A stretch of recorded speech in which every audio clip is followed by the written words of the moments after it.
Welcome to High History, the show where we get lifted while digging deep into the past. This isn't your high school textbook history. No dusty dates, no boring lectures. We're talking the wild, the weird, and the what the hell really happened moments that shaped our world. From revolutions to renaissance, from ancient queens to unsung geniuses, we bring you the stories that matter with a twist of comedy, culture, and community. So spark your curiosity and maybe something else. Lean back and let's get into some high history. Yo, what's up? This is another episode of High History. My name is Mo, keeper of time, first of her name. Boop, boop. And I'm Danny, your reefer ref, packing red and yellow, red and yellow, red and yellow. And I'm Nick, your Liddy librarian, the flame and the fact checker. Whoop, whoop, whoop, whoop. And today we are talking about a moment in history. Which one? Another one? Another one. All of the ones that we Another did. one bites the dust. I feel like we're Bill and Ted right now getting into a phone booth. Exactly. But in this moment in history is when laughter spread like a disease. Yes. What? It's not jokes, not anything funny. Laughter, inherently, when you think about laughter, you think about goodness, right? But also they do say laughter is contagious, because have you ever heard a baby giggle and have you not giggled? There I'm going to send you a baby video right now. That's true. But there are times. Or like a baby chimp. Yeah. Any kind of baby of any species. Or baby goat. Any baby of any species smiles and giggles in their own way. It's going to make you smile and giggle in your own way. So, do you know why it happens? Why it's contagious? Why? Because laughter releases happy chemicals in your brain and endorphins. So it's like I want more of this drug. Makes sense. It makes sense on the surface, but I can't see my brain thinking about that when that happens.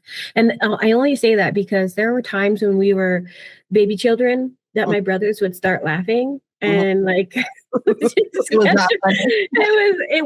didn't start out funny. Like, it was not hilarious at all. We were in very much trouble for it. But then, like, all of a sudden, everyone's laughing. What just happened? You know what I mean? And I can't see my brain sitting there saying, oh, these are happy chemicals flowing in. No, my brain was saying, if you laugh, you're going to get your ass whooped. Well, I will say though, have you ever been in a place where you have maybe taken partaken? That's not a word, but you have partook in. Partaken. Yeah. Let's take it. Activities in the dictionary. Glorious herb that we know. Yeah. Right? And you're sitting next to somebody and you're like at maybe a wedding or even, dare I say, in a horrible situation, a funeral or something, or a place where you should not be laughing. Could be a very quiet place. And somebody does something that is, whether it's a fart, you know what I'm saying? Or that's like, what are you doing? And then one person starts laughing, and then you're laughing at the person that's laughing, and then the other person laughing, and then you're like almost laughing because it appears to be contagious. I mean, in theory, you don't want to laugh. Like, it's not funny, but it is funny. It's funny. I don't know. Maybe I'm hurt, but that's no. I have a couple of thoughts on this. I feel like I've read somewhere in science that laughter is a comedic response in times of trauma. Exactly. I'm like, if I'm trying to buff someone off, it's definitely humor driven. Yes. And I laugh awkwardly when I don't know what to say. Like a defense mechanism, right? Merry Christmas, and then I walk away. Like, I don't know what you wanted from me. This is the perfect segue into this episode. Okay, let's hear what you just said has it being. It could be a trauma response, you know. Yeah. It could be a response in all different ways, right? So, like, this didn't happen to one person. This whole moment, it happened to, or even a small group. This spread across entire communities. You know, it shut down schools and it disrupted villages, and it affected maybe over like 1,000 people It was at least hundreds of people, Holy right? shit. And the wildest part about the whole thing was that no one ever found a virus. And you know I love these kind of stories. Y'all know I love Yeah, these kind of stories. dude, you always bring us the ones that are like pandemics will shape our future. So this is bigger than the dancing plague because that was like hundreds of people. Right? Yeah. All right. This is a little bit bigger. So, all right. Where we at? This is January 30th, 1962. So we Oh, are in in the the 20th 60s? Recent. This is the 20th century. Oh, But shit. it's in it all starts like at a boarding school in I Oh, shit. hope I can pronounce this right. Please forgive me if I pronounce it wrong. Kashasha, and that's near Lake Victoria in what was then Tanganyika, which is now Tanzania. So Okay, so in Africa. it's where Tanzania is. Yeah. And the country had just gained independence like a year before that. Everything was shifting, you know, politically, culturally, socially. And inside this school, like 3 girls just start laughing. Did somebody tell a joke? They just start laughing. Okay. At first, it seems normal. It seems like a normal thing, like maybe even joyful. You know, I don't know, but it doesn't stop. It just builds and it spreads. And soon dozens of students are affected. And it's not just, they're not like lightly giggling, like, this is like intense, uncontrollable laughter. And it's paired with, it's like crazy. a prank on Wild. All Right. these kids, you know, like all the seniors that pranked that principal by sleeping in her house. Oh, that was wild. That was wild. Yeah. Yep. So picture like intense, uncontrollable laughter. Like, That but it's sounds also horrible. paired with crying and screaming. And That even sounds terrible. it sounds terrible. It Like sounds think about freaking panic. awful. You know, you're crying and you also are panicked. Like, I Yeah. mean, you're laughing, but also panicked. That's crazy. Some episodes lasted for hours, according to some accounts. Others would come and go for days. And in some reports, you know, up to 16 days in various cycles, they would have these like laughing fits. Just laughing. But They like were ripped. not fun, haha, laughing. Like they're laughing, but they don't want to laugh. They just can't help but laugh. And so within weeks, over half of the school, of this girls' school, is affected by this laughing. And the school does what it can, and ultimately, like, it shuts down because they're like, I don't know what's going on with half of our student population just like laughing randomly, and they can't stop. Like, this is something we have to look into, which makes sense. Like, Yeah, we should probably do something about this. we are a school. They didn't blame it on one of the gods and say, "Curse you, Loki." It's the 60s, so it was probably blamed on drugs, I'm guessing. Right. Witches. Like Is that voodoo magic? So the Voodoo crazy magic. part is like I think I saw that the teachers were pretty unaffected by this, which makes you wonder because you think it's a virus. It's something that is spreading. Right. But So only affecting the kids. It's only affecting the kids It's like at this school. all over. So the students end up going home, but the laughter ends up spreading in nearby villages. Oh, To like shit. other kids at school and families. Others, kids, and it wasn't just like students in other villages. Now entire communities are like affected by this laughing. So parental units, grandparents. all It's this. like spreading outwardly. Is it getting Okay. into like institutions like hospitals and government? I'm not sure I didn't see where it was spread to like hospitals, but it did say other schools were shut down. Interesting. So this is like We're on another only level. students, some parents, but I mean, entire communities pretty much were affected. And people can't work. You know, you can't work if you're laughing. Like, come on. I mean, debatable. You can't, right. But if it's intense laughter, No. like you can't, it's hard to focus with intense laughter. You're focusing on the laughing. Yeah, And and your muscles are like tight, so those people are probably ripped after 16 days. Well, because like 20 minutes of laughter is equivalent to what? Like 1,000 crunches? No, I don't know. a mile, running a mile or something like that. See, that's insane. And I can't even imagine laughing for that long. Also, though, What's the altitude of this village? Because I feel like running a mile at high altitude in like Denver, per se, is going to be significantly different than running an altitude in, let's say, like Houston or Miami. Well, it probably was. I mean, if you think about Tanzania, they have like, it's a mountainous region. Yeah, So, like, is it Mount Kilimanjaro. yeah, Yeah. exactly. big giant place there. So I'm sure that the altitude probably factored in. But there's other physical symptoms that are now like present aside from just the laughing. There's pain, there's fainting even. No. Yeah, because they're running out of air. Right. I couldn't It's gonna happen. Like I just can't imagine laughing for like 20 minutes. That's a lot. It's a lot. Run out of air. I might faint, but they even have like rashes. So like it's physically affecting them in a way where people can see. And like you mentioned, they do have breathing problems. So it's like your body's almost betraying you. It sounds like an allergen, like allergies. This really does sound like the dancing plague. You see what I'm saying? You see where I like the story. But also, again, like I can't imagine. Or measles. I mean, laughing shitty enough if you have to do it for 16 hours straight. I can't imagine dancing. So these are both equally as bad. I'm just. Yeah. I mean, you're exhausted. You're like overwhelmed because you like, or why am I laughing and I cannot stop? What is going on with my now mind? It's the 60s though, so our technology is different. You have more intellectual individuals. So what was the vibe of the communities? What were they saying? Like, everybody, it's a terrorist attack.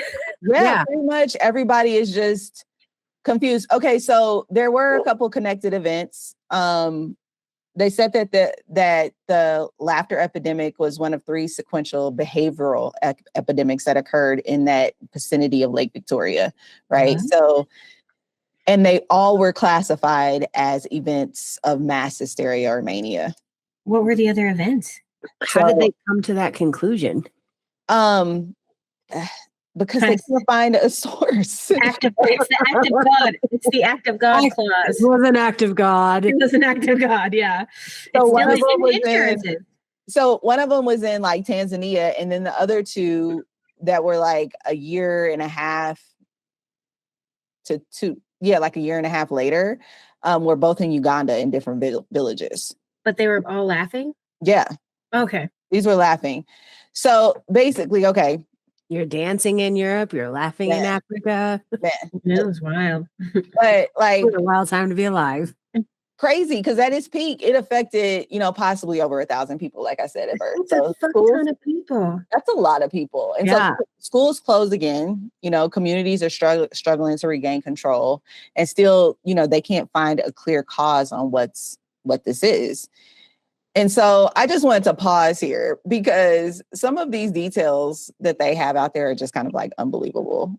All right, let's hear them. Like, so number 1, people laughed until they collapsed from exhaustion. I can't picture that, but that definitely happened. Episodes could last minutes or stretch into days.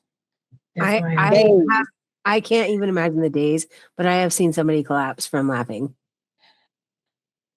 Who? I can't say because the situation may or may not have involved things that had to be intervened. So, okay. But continue. But I'm saying it's possible. Okay.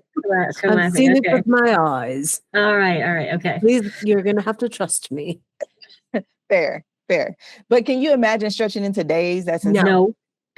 Absolutely not. Like some torture at some unnamed detainee mansion. Yeah. Well, rhymes with Schmepstein. There you go. I mean, the fact that it spread from person to person and they couldn't find it wasn't a viral thing. So it's not like any disease that we would understand at that time. And one of the most telling details to me that stood out was that teachers and authority figures were largely unaffected by this. Ooh, you know what that gives me? What does that give you? The freaking Salem witch trials when those 3 little girls started the whole bumfuckery of shittery. Right. Bumfuckery and shittery is hilarious. I mean, they got a whole village killed, murked, Yeah. because of bumfuckery of shittery. I mean, from the details and historical depictions slash knowledge about the time, Yeah. everything says those girls were fucking lying, you know? Yeah. Can we come up with something else? Like, even if historians go back and look to date on the Salem witch trials, I'm Mhm. pretty sure the ruling is the same, that those initial 3 girls were lying and acting Okay. out, you know? But also, here's a question. So, if it's true that those girls were in fact witches, aka supernatural beings with the power to influence elements and shit around them, Right. then is it not fair to say that those same beings would exist in any plane of existence outside of just witches, maybe demons for the church, especially if we're to take something like the Bible and people saying that is historically accurate? It talks about freaking demons and angels in there. All the religions talk about angels and demons in some kind of Yeah. version. I mean, they're not called angels and demons, but essentially, if you go back to any story, all those stories have the same characters, just different names, right? Yeah. Right. Yeah. Very true. And I'm not saying that I'm not wearing my tinfoil hat right now, but I do feel like it's important to publicly claim something is woo-woo Mhm. and not important when it is actually incredibly important. Yeah. I got you. I mean, it very well could have been. I don't know if you know much about those 3 girls, but from what this is sounding like, no teachers or upper echelon, you know, officer, whatever, other, obviously firefighters, then the 60s, firefighters, police officers, Mhm. they're not affected. That seems wild to me. That seems very wild. Yeah. Extremely wild. That's why. So Here's why. let's get into like, what was this? Because that's like the part where you're like, what? Yeah, So- because they had these vaccines back then, right? For like polio and measles. Polio and measles probably had just come out Yeah. 10 years prior. So they're still working through What the was chemical it? reactions. So eventually researchers gave it a name, and they named it mass psychogenic illness, which is also mass hysteria. But you know, there was a one of the researchers, and he was also like a linguist. His name was Christian Heppelman, theorized that the episode was stress induced. Huh. So because Oh. the country had just won its independence, he thought that students may have been feeling stressed because of higher expectations by teachers and parents. And he said that the mass psychogenic illness, or MPI, usually occurs in people without a lot of power. And so it's like, he says that MPI is a last resort for people of a low status. It's an easy way for them to express that something is wrong, end quote. That's sad. That's sad. Right. And so and on the other end, sociologist Robert Bartholomew and psychiatrist Simon Wesley both put forward, they talked about a cultural specific epidemic hysteria hypothesis. And they were pointing out other instances in like 1960s Africa, and those kind of instances were prevalent in missionary schools. And the fact that Tanganyika was ruled by strict elders that were very traditional, the likelihood of hysteria was like a manifestation of some sort of cultural dissonance between like conservatism at home and the new ideas that were coming up and challenging those beliefs in the schools. And so as a result, there was like these reactions to that were happening. So all of it seems to me to be these theories are really still going back to like mass hysteria and stress, and people their bodies reacting in certain ways. And when I thought about it, I was like, it's not a dismissive term, right? Like it's something that can definitely be true. Like people respond to shit in different ways. It's so important, dude, because if you think about it, it's both horrific and powerful that your body has that type of response to an emotional and psychological environment to show that you can't physically control everything. Yeah. and your body is going to internalize that and expel it in another way.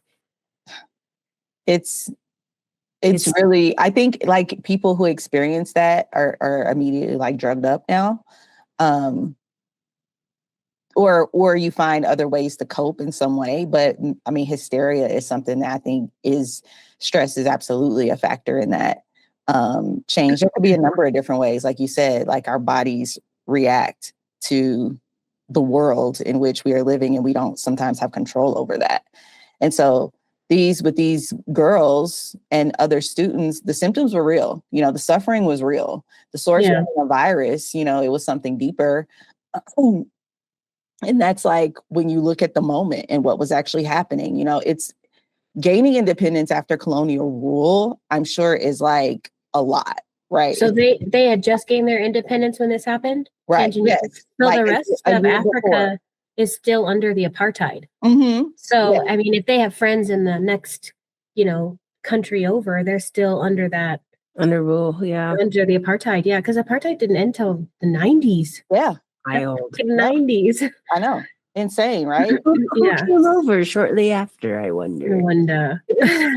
But yeah, I can imagine. I mean, even today, with all of the growth, I'm loose air quotes here, growth we've had, I still feel today that I could succumb to stress of what's going on in the world. Who isn't? Like, everyone is stressed out by everything that happens in this day and age. And we're in some wild times, And it's pretty consistently shoved down your throat in a way that correct you haven't like historically experienced. But I can't imagine apartheid though in Africa. So this was probably just mind-boggling to them, Yeah. I mean, and think about it.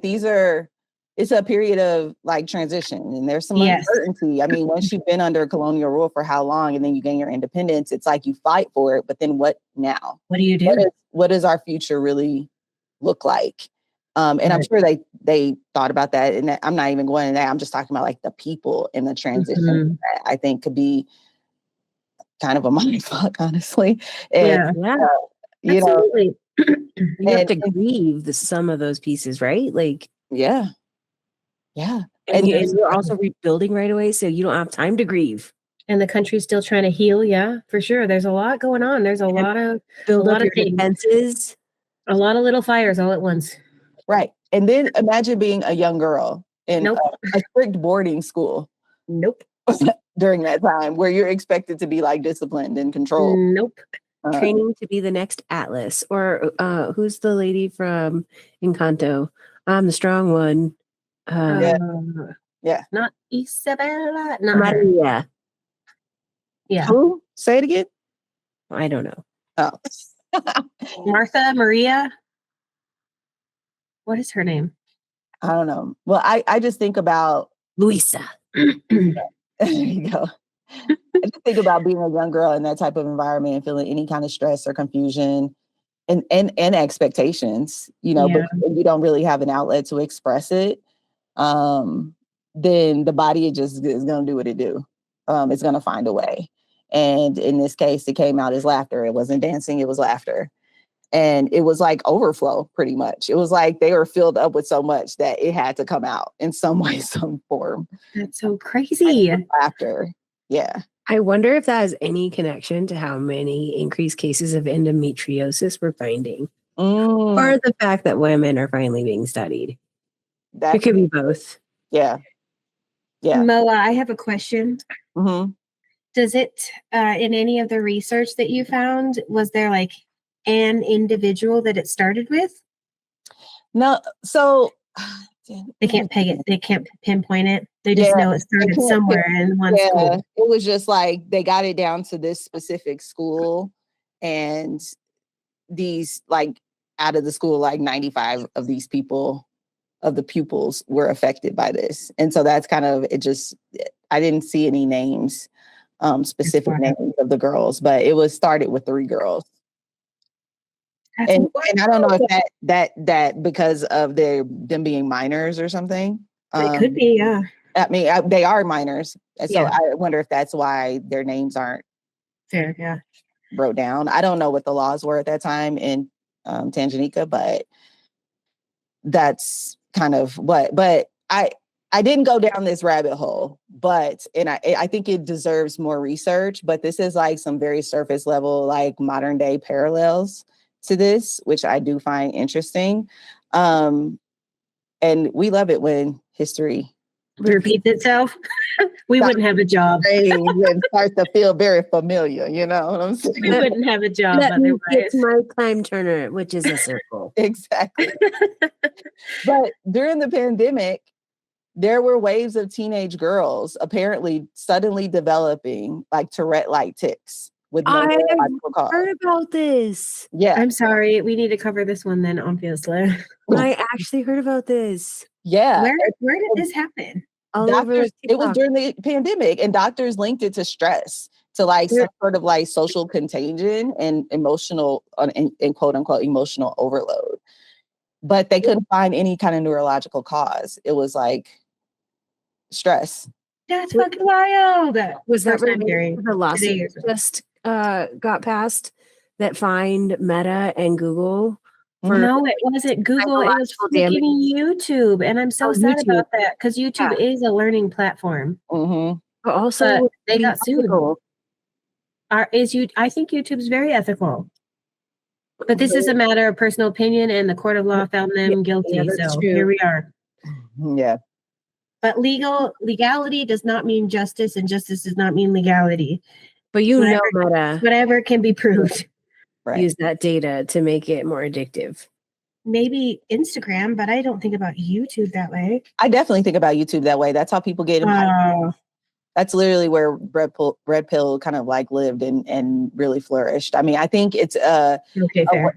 a way people can use long form content. And I mean, I love YouTube. I also think that it's a place where people can produce their own content and it can be long form and everybody uses it. It's like Google. YouTube is Google. People go in there and search for things. Okay, And fair. they use it for TV. They use it for entertainment, for learning. It's just, it has all the trappings. There's a documentary called Social Influence or something like that on Netflix that talks about it. The And it's- social dilemma. Yeah, that one, Social Dilemma. And it's like, Oh, that one's wild. and it was all the execs of all the big companies Mhm. like, sounding the alarm that had left, Yeah, telling us, "Hello, this is dangerous." right. And here we are. And do you hear all the AI people in the background saying, "Hello, Dinja," and here we are with our cake faces. Yeah. It's happening. It's happening. It's happening. Unfortunately, we are a Yeah. part of it. So We're living it. We're living it. but all right. So just to wrap up, like I the big digress. thing, the Tanganyika laughter epidemic leaves us with something I think deeper than like curiosity. It forces us to ask questions, right? Like, what happens when people don't have the space to feel Yes. and to process, to be able to express what's happening inside them? Yeah, that's wild. Because we've seen it twice already that the body will speak even if you don't want to. Yeah. It'll find a way. You know, even when your mind can't, it's going to find a way. And so I will say, like, maybe the real question is like, why were they laughing? But maybe like, what couldn't they say? Mm-hmm. And I would encourage all of us to figure out and ask ourselves those questions. Like, do you have the space to feel? So you have the space to express? And if you don't, find your way. And why do our systems not allow that space? Because people have trauma, people have blockages, people have all kind of things. Everyone is working through something. It's part of being human. So how do we be human better? Yeah. Yeah. That was a great way to end this episode. Last thoughts, ladies. Danny, what do you got? I want to be a better human. Help the laughter a little bit in the world. Love it. What about you, Nick? It makes me more curious that it is a mass hysteria event because you guys told me about the COVID girls. So that is a correlation, and the dancing play, I correlate that as well. My thing is, this is way in left field. I'm just curious because, laughter defines people. Like, people have certain very unique laughs. I'm just curious as to how all these people were laughing. Honestly, that probably contributed to it. Have you seen that I French talk know. show Yeah, where they some put people all have the funny people that have different laughs right next yes. to That's Yeah. where my mind went. And I was like, well, I would just laugh because this is hilarious. You know? Can't stop. You just couldn't stop. I'd be stuck in the mix and be counted by the populace, but I would just think it was funny because I'm an idiot, you know? or because laughter is contagious. It is, but I think it's funny to listen to people's laughs. It brings me joy and it makes me chuckle. And you should do what makes you happy and brings you That's joy. right. That's Exactly. right. But That's anyway, Don't stay let them steal classy. your joy. Yeah, stay classy, Tanganyika. That's right. And we really thank you for joining us. Go down the rabbit hole, learn, drop comments in the section, and like let us know what you find, because you know I'm a constantly bring a mass hysteria story if I find one. Excellent. I look forward to more. All right. So stay chronically curious and join us next time. We'll see you later. Bye-bye. Well.